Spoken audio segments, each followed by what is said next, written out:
Je voudrais commencer par vous, Corinne Lepage, parce que vous avez rendu un rapport à Ségolène Royal sur l'économie du Nouveau Monde. C'est comme ça que vous l'avez appelé. Pourquoi d'ailleurs ce titre ? Parce qu'il a échappé à personne qu'on est dans une profonde métamorphose et qu'on est rentré dans un monde dans lequel le digital et l'environnemental sont en train de tirer tous les modèles. Donc c'est nouveau et ça mérite une réflexion profonde. J'entendais ce qui était dit il y a un instant, c'est très juste, et que nous sommes en face de nouveaux métiers, d'innovation de rupture qui changent complètement les modèles. Alors, aujourd'hui, les obstacles principaux auxquels on est confronté et que selon vous, il faut absolument faire tomber. Il y a des questions qui sont des questions qui dépassent la France, qui sont liées effectivement à cette adaptation fondamentale, et puis il y a des questions qui sont plus franco-françaises, qui sont liées d'abord à une profonde défiance entre l'État et la société. Ça, c'est quelque chose qui nous est apparu comme flagrant. L'État ne fait pas confiance à la société civile et elle lui rend bien. Je n'irai pas dans le détail, à ne savoir ni pourquoi, ni comment, ni qui a tort, ni qui a raison, mais enfin, c'est un fait. Le deuxième point, c'est l'organisation de notre système entrepreneurial. On est un pays dans lequel on parle sans arrêt des PME, sauf que ce n'est pas elles qui font la loi. C'est les grands groupes qui font la loi. Et qui ont les lois, les réglementations, les régulations qui leur vont bien. Ce qui fait que les PME ont les plus grandes difficultés à pouvoir pousser des innovations et qu'on est un pays dans lequel chaque étape est un obstacle. Quand vous êtes chercheur et que vous devenez start-up, c'est très difficile. Quand vous êtes start-up que vous devenez PME, c'est très difficile. Quand vous êtes PME que vous voulez devenir ETI, c'est la même chose. Et donc, le système n'est pas du tout pensé pour cela. Il n'est pas du tout fluide. Et il y a toute une série d'obstacles qui sont réglementaires, qui sont de certification, qui sont de fiscalité, qui sont très importants. Et puis je terminerai par un sujet dont vous avez peut-être parlé aujourd'hui, qui est celui des externalités. On est dans un système qui marche sur la tête. Tout simplement parce que lorsque vous achetez, et ça rejoint un peu la réflexion que faisait le vice-président de la FNSEA, lorsque vous achetez des produits qui sont produits très loin, qui ne sont pas de très bonne qualité, qui sont mauvais pour l'environnement, pas terribles pour votre santé, vous payez beaucoup moins cher que quand vous avez des produits qui sont bons pour votre santé, qui sont bons pour la collectivité et qui sont bons pour l'environnement. Alors, une fois fait ce constat, comment on peut changer le système ? Au-delà de la COP21, qui est formidable, mais enfin qui doit mettre d'accord 195 nations, qui sont toutes souveraines, donc dont on se dit que ce système est un peu complexe pour arriver à des solutions. Alors si vous voulez bien, je ne vais pas prendre l'exemple de la COP21, non, j'ai fait exprès, mais prendre plutôt des exemples qui existent chez nous. Hier, au labo, on a entendu quelques expériences très réussies. Les toits de Figeac, qui sont une coopérative agricole qui a décidé d'étendre le champ de sa coopérative à bien d'autres choses et qui aujourd'hui notamment a mutualisé le photovoltaïque et qui est toujours une coopérative agricole, donc qui continue à fonctionner, qui a pu créer des emplois, donc ils sont dans une véritable dynamique. Je pourrais citer Enercop, qui est une entreprise qui vend de l'électricité verte. Je pourrais citer, alors c'est pas du modèle de l'économie sociale et solidaire, mais c'est quand même une innovation de rupture incroyable, c'est Blablacar, qui est en train de révolutionner complètement le domaine du transport. On pourrait dire Airbnb pour le domaine de l'hôtellerie, et on pourrait dire les banques en ligne pour le domaine financier. Et puis des collectivités, je pense à la commune de Montdidier, dans la Somme, qui a décidé de devenir autonome quasiment à 100% sur le plan énergétique. Donc tout ça, ça marche. La question, c'est comment on massifie. C'est-à-dire comment on fait qu'un modèle qui est extrêmement efficace puisse devenir un modèle dominant. Et c'est là-dessus, je pense, qu'il faut que nous travaillions collectivement. Et alors, sur quel point, quels sont les leviers principaux pour arriver au modèle dominant et à massifier, comme vous dites, à généraliser ? Bien, je pense qu'il y a... Alors, je ne vais pas rentrer dans le détail, parce que dans le rapport que nous avons remis, il y a 100 propositions concrètes, 5 grandes innovations et 5 mesures structurelles. Donc, je n'ai pas le temps de rentrer dans les détails, mais je dirais qu'on a travaillé par catégorie d'acteurs. C'est-à-dire qu'il y a des choses que les entreprises peuvent faire, il y a des choses que les collectivités peuvent faire, il y a des choses que vous et moi pouvons faire, les médias peuvent faire, parce qu'ils jouent un rôle très important dans la formation des esprits, et l'État, bien sûr. Alors, qu'est-ce qu'on peut faire ? Il y a énormément de choses à faire. Ça passe par la réglementation. nous avons des obstacles absurdes. Je vous donne un exemple, j'aime bien être concrète. Vous êtes une île en France, vous êtes un territoire d'outre-mer, vous n'avez pas le droit d'être à 100% solaire ou éolien ou autre chose. Vous n'avez le droit qu'à 30% d'énergie renouvelable. C'est stupide, mais pourtant c'est la loi. Je prends cet exemple-là, je pourrais en prendre beaucoup d'autres. La même chose dans les procédés innovants. On a des organismes de certification qui sont terribles pour les PME et qui n'ont pas les moyens en réalité de pouvoir franchir les obstacles. Donc il y a toute une série d'obstacles de cette nature. Et puis je crois qu'il y a quelque chose de très important et que nous avons proposé dans le rapport et déjà mis en œuvre, c'est d'organiser, je dirais, le poids de toutes ces entreprises qui se battent avec ce nouvel état d'esprit et dans la nouvelle économie. Alors ça regroupe l'économie circulaire, l'économie de fonctionnalité, l'économie sociale et solidaire, le digital, tous ces gens, le réseau des entreprises libérées, tous ces gens qui veulent redonner un autre sens à leur activité et qui s'inscrivent donc complètement dans la modernité. Ceux-là, ils ne sont pas vraiment représentés aujourd'hui et donc ce que nous essayons de créer, c'est une force qui les représenterait, c'est le mouvement des entreprises de la nouvelle économie. C'est un parti politique? Le MEN, pas du tout. Non, pas du tout. Non, pas du tout. Non, c'est totalement économique. Et je ne le préside pas du tout, c'est présidé par Myriam Maestroni, et donc moi je ne suis que petite main dans cette affaire-là. Très bien. Non, je faisais un petit peu de provocation, mais... c'est pas grave, en ce moment, ça fait partie du jeu. Exactement. Mais ça veut dire quand même tout ça qu'il faut aider, accompagner un mouvement de métamorphose aussi des mentalités, de la culture, de la façon dont les uns et les autres... alors vous avez parlé des médias, d'accord, mais comment faire changer les mentalités de nos concitoyens là-dessus? Mais je pense qu'ils sont tout à fait prêts à changer. D'abord, ils ont déjà beaucoup changé pour beaucoup d'entre eux. Absolument. Pour commencer. Quand vous voyez par exemple la manière dont le réseau des AMAP, il y a 5-6 ans, quasiment personne ne savait ce que c'était. Aujourd'hui, c'est 12% ou 15% de nos concitoyens qui ont recours aux AMAP. Regardez, je citais le transport. Ça a été très très vite le phénomène Blablacar. Et il y en a bien d'autres dans la même voie. Donc nos concitoyens sont prêts à y aller. Ce qu'il faut, c'est que ce soit un prix possible et que ce soit possible techniquement et physiquement. Donc il faut vraiment travailler sur des choses extrêmement concrètes, extrêmement pragmatiques et en donner envie. Et ça, je crois que c'est très important. Il y a une très grande angoisse, finalement, devant ce monde nouveau qu'on ne connaît pas. J'entendais ce qui était dit tout à l'heure, et c'est tout à fait vrai, sur le fait que, progressivement, on est en train de changer le modèle social et qu'on est un pays très attaché, à juste titre, à notre modèle social. Il n'en demeure pas moins qu'il faut que nous trouvions les moyens de garder la solidarité et de nous inscrire dans la modernité, parce qu'il y a des choses contre lesquelles on ne luttera pas. Donc il faut mieux accompagner le mouvement, le faire à notre sauce, si je puis dire, plutôt que de s'y opposer et d'être balayé, parce que c'est comme ça que ça se terminera. Donc je crois que c'est en rendant les choses possibles et en les rendant souhaitables, en les rendant désirables. C'est pour ça que je ne m'inscris pas du tout dans la punition, l'interdiction et ce genre de choses, parce que ça ne sert strictement à rien, si ce n'est être totalement contre-productif. Et vous êtes en train de plaider pour un grand pragmatisme en politique, ce oui. qui n'est pas toujours constitutif de notre vision, parfois très idéologisée en France, parce que c'est notre culture, parce qu'on aime les idées, on aime la pensée aussi. Ça n'empêche pas d'aimer les idées, ça n'empêche pas d'avoir des convictions, de les défendre comme on peut. Mais je crois qu'il faut aussi, quand on a des idées, avoir envie qu'elles rentrent en vigueur, qu'elles soient appliquées. Donc rester toujours au stade des idéologies, ça fait plaisir, mais ça ne sert pas à grand-chose. Alors, Hugues Séville, d'abord ce laboratoire de l'économie sociale et solidaire, c'est pas directement lié à l'UDES, même si c'est la même famille, le même univers. Tout à fait. Nous sommes dans la même famille. Si vous avez écouté ce matin Daniel Cohen, il a dit qu'il avait été préparé à l'économie sociale et solidaire par Claude Alfandéry. Claude Alfandéry, c'est le fondateur du labo de l'ESS, un homme formidable. Et donc, qu'est-ce que c'est que le labo de l'ESS? C'est une boîte à idées.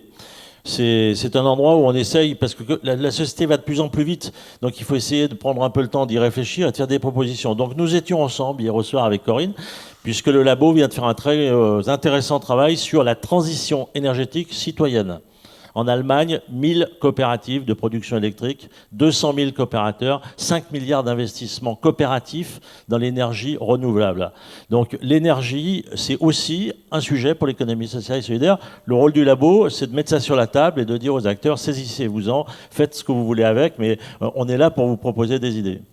Alors, une journée comme celle-là, c'est une démarche parallèle, concomitante au travail du labo. C'est d'une autre nature. C'est une assemblée de ceux qui font l'économie sociale et solidaire. Elle apporte quoi? C'est-à-dire, qu'est-ce que vous en avez retenu? Trois choses. Bon, premièrement, moi, je suis un vieux de la vieille de l'économie sociale. Avant le labo, j'ai un petit peu navigué dans ce monde-là. La première chose que je voudrais vous dire, c'est que je suis frappé par la progression de l'organisation des employeurs de l'économie sociale. Franchement, pour quelqu'un comme moi, l'UDES aujourd'hui, ça existe, ça travaille, c'est un interlocuteur valable. Ce n'était pas le cas il y a quelques années. Mon ami Jean-Marie Marx qui est ici, nous avons été ensemble dans un cabinet ministériel. Quand j'étais délégué interministériel, on m'interdisait presque d'aller discuter en direct avec les employeurs de l'économie sociale. Ça ne devait pas être à part, ça devait être... bon. Donc là, franchement, bravo, vous vous êtes organisé. Maintenant, il faut que ça débouche sur des résultats.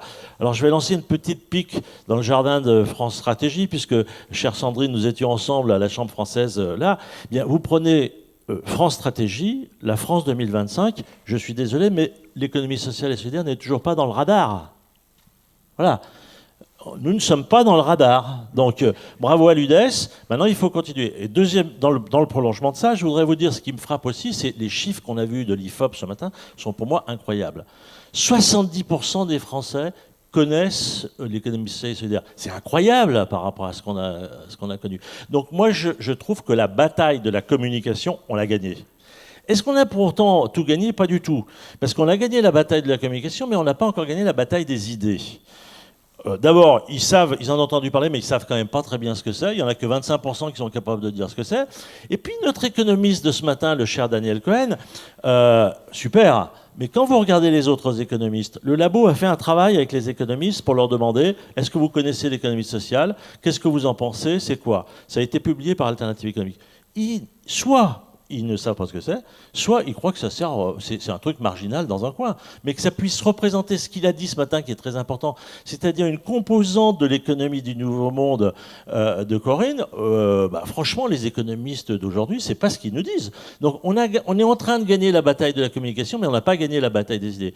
Et puis la troisième chose de ce que j'ai entendu de cette journée pendant que j'étais là, c'est, je résumerai ça en disant tenir la promesse, parce que quand je vois que 78% ont une bonne image des employeurs de l'économie sociale et solidaire, qu'il y a une attente de création d'emplois vis-à-vis de l'ESS qui est tout à fait considérable, génial. Mais, et je le dis pour travailler au Crédit Coopératif et savoir ce que c'est pas le tout de dire on est chouette, on va créer des emplois et venez chez nous. J'ai une petite expérience il n'y a pas très longtemps. J'ai été invité par Laurent Berger et son bureau exécutif de la CFDT à venir parler d'économie sociale. Je me suis fait quasiment étriller. Hein. C'est-à-dire, moi j'avais un discours très très militant, l'économie sociale c'est génial, et on m'a dit, oh là là, on se calme, nous on a une vision de l'autre côté qui n'est pas tout à fait la même de la qualité de l'emploi dans l'économie sociale. Et ça, c'est pour ça que je vous dis, je nous le dis, hein, je ne le dis pas à vous, je le dis à moi aussi, il y a une promesse, il faut la tenir.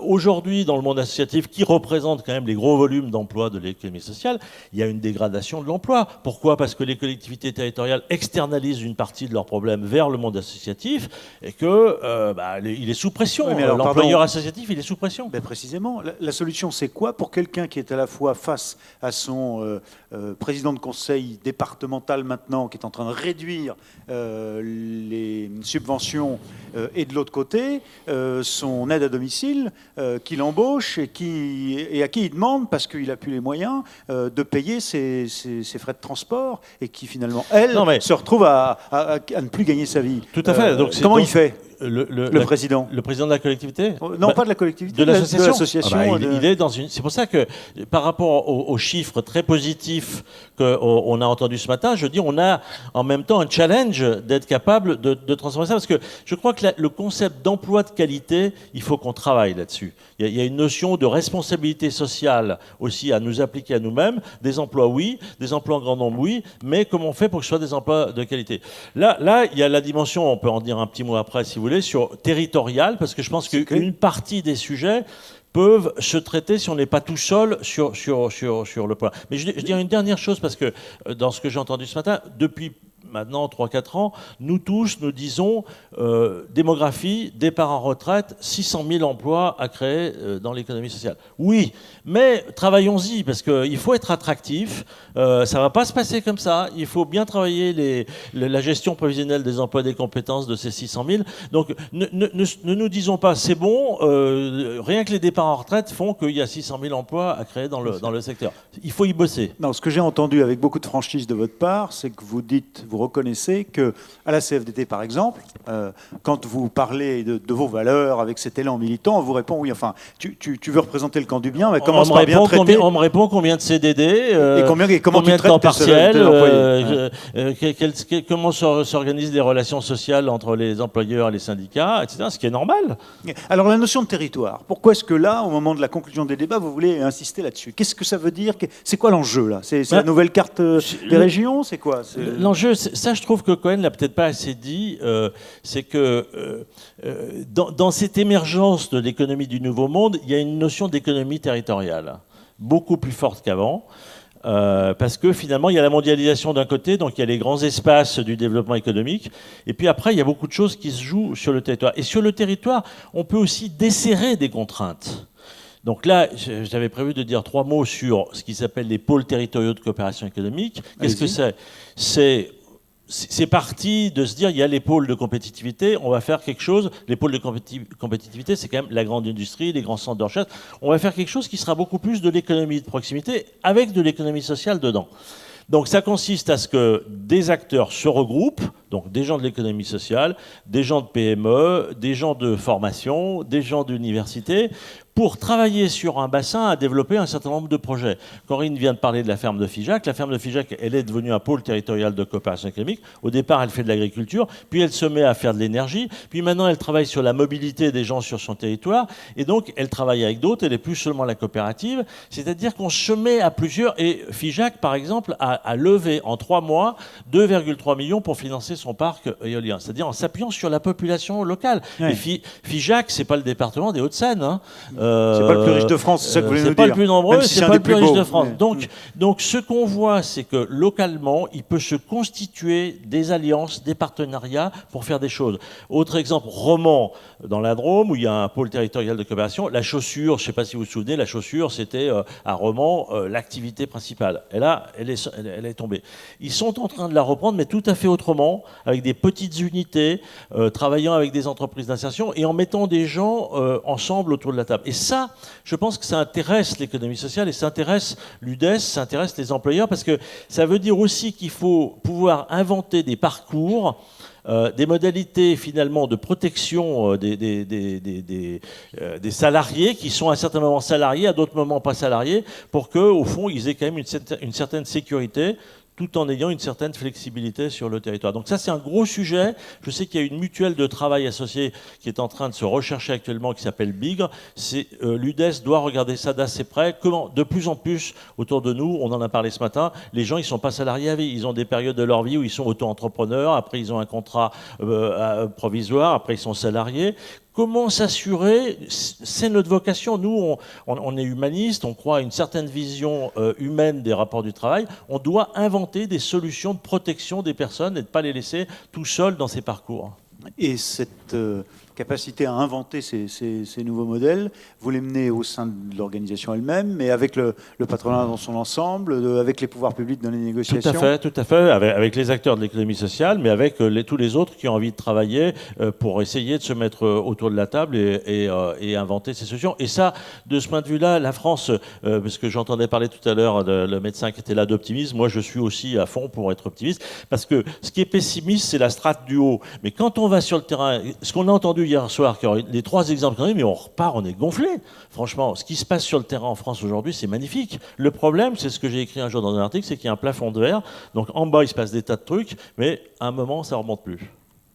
Ça, c'est un autre problème. C'est oui, on ne traitera pas non plus ici. Mais j'ai le souvenir, il y a quelques semaines, d'une interview d'Axel Kahn, qui, lui, vient de parcourir 2 fois 1000 km à pied, et la France à pied. Et qui, au bout du compte, alors qu'il est parti assez morose et qu'il a rencontré une France dans la difficulté, est en même temps formidablement optimiste, parce que ce qui se passe en vérité pour trouver des solutions, c'est formidable ce qui se passe dans ce pays. C'est votre sentiment aussi à vous, qui faites le tour de France très souvent Alors je ne fais pas le tour de France à pour pied, défendre vos idées. Mais j'ai la chance de rencontrer beaucoup de gens et d'univers extrêmement différents, et c'est très euphorisant parce que nous sommes un peuple très créatif et nous avons, je dirais, le système D dans nos gènes. Et parce qu'il y a des grandes difficultés, les gens s'adaptent et trouvent des solutions absolument formidables. Et dans la droite ligne de ce que disait Hugues, il faut bien voir, par exemple, sur les questions énergétiques, quand vous raisonnez à l'échelle d'un territoire, que vous avez besoin d'acheter votre énergie, vous dépensez un argent fou. Si vous arrivez à produire vous-même votre énergie, c'est des millions d'euros. Pour des petits territoires. Figeac qui disait, je crois, 7 millions d'euros. Pour une ville de 100 000 habitants, 100 millions, il y a 100 millions d'euros par an qui partent du territoire pour la facture énergétique. Donc si vous localisez la production, vous ramenez 100 millions à la maison. Mais voilà. Alors, pardon, je connais très bien Figeac, mais il y a un peu de soleil, c'est de qualité même. Il y a un petit peu de vent, mais il n'y a pas d'eau hydraulique, il n'y a pas de pétrole de schiste. Donc on fait comment De l'éolien, du photovoltaïque, vous avez de la biomasse, de l'économie d'énergie aussi beaucoup. C'est une coopérative agricole, donc il y a beaucoup de biomasse aussi à récupérer. On peut faire de la méthanisation. Il y a énormément de choses. Vous savez, on parlait de l'agriculture. Les Allemands ont permis à leur monde agricole de développer la production d'énergie. C'est une source de revenus non négligeable du monde agricole allemand, que nos agriculteurs n'ont pas jusqu'à présent pu avoir. Aujourd'hui, il y a des grands monopoles qui sont assez hostiles. Croyez-vous? Non, mais la bonne blague. Comment vous répondez à cet aspect? Alors, c'est à la difficulté de la part de grandes structures de toute nature qui ont aussi des logiques à défendre. Et quand je dis ça, des logiques d'intérêt général à défendre. Comment arriver à... Ils ont des logiques d'entreprise et d'emploi dans leurs entreprises, qui est tout à fait légitime à défendre. Je ne suis pas sûre que ce soit l'intérêt général de la France, c'est une autre histoire. Et je pense qu'il faut séparer les deux. À mes yeux, bon, c'est une opinion personnelle que j'aimais, mais je l'aimais. Comment on fait? On est obligé de faire avec, il n'y a pas vraiment le choix. Mais par contre, d'abord de dire les choses, d'appeler un chat, et deuxièmement, de pousser à tout ce qui est de la décentralisation énergétique. De toute façon, l'avenir de tout ce nouveau monde, c'est un avenir décentralisé. C'est complètement juste ce que disait Hugues. Et quand vous voyez le modèle allemand, mais même le modèle américain, je vous renvoie à un bouquin qui est sorti il n'y a pas très longtemps, qui s'appelle Made in Local, de Michael Schumann, qui montre comment aux États-Unis, vous avez aussi une reterritorialisation. Donc c'est un mouvement qui est extrêmement vaste, et le meilleur moyen de lutter contre ces grands monopoles, c'est de s'organiser localement et de produire localement. Ça veut dire qu'on fait du locavore à nouveau aux États-Unis? Oui, dans certaines villes, oui, absolument. Ouais. Regardez par exemple la transformation de Détroit, c'est un truc formidable. C'est une ville qui était morte, puisque c'était le grand siège de l'automobile. Ouais. Détroit a redémarré par une réflexion sur ce que l'on pouvait faire au niveau du territoire. Juste un mot de compliment, puis une autre chose que je voudrais dire avant qu'on se sépare. Enercop, dont tu as parlé, Corinne, c'est aujourd'hui 15 000 clients. Je rappelle que EDF, c'est 36 millions. D'accord ? Donc vous voyez, il y a encore de la marge de manœuvre. Et le fait qu'il y ait un centre de décision avec 19 unités de production qui représentent 80% de la production électrique et 95% de la distribution, je dis c'est dangereux. C'est pas simplement, c'est pas un problème. Je suis pragmatique comme Corinne, c'est pas idéologique, c'est pas. Et EDF est une magnifique entreprise. C'est dangereux, c'est dangereux. La chose que je voudrais dire avant qu'on se quitte, c'est un mot sur l'économie collaborative. J'ai écouté ce que vous avez dit ce matin et je vous dis attention de ne pas considérer que l'économie collaborative et l'économie coopérative, c'est la même chose. Moi, je suis un homme de l'économie sociale depuis toujours, et quand j'entends parler d'économie de partage, dans l'économie sociale, il y a une chose dans le partage, il y a le partage de l'argent et le partage du pouvoir. Or, dans une grande partie de ce qui s'appelle l'économie collaborative aujourd'hui, on ne partage ni l'argent ni le pouvoir. Blablacar, c'est 8 milliards d'introductions en bourse. Il n'y a pas de partage des résultats avec... Donc, le collaboratif et le coopératif doivent travailler ensemble. C'est deux choses différentes. Le collaboratif, c'est de partager l'information selon laquelle la ministre vient d'arriver. Et nous allons l'accueillir. Applaudissements, s'il vous plaît, pour remercier ceux qui ont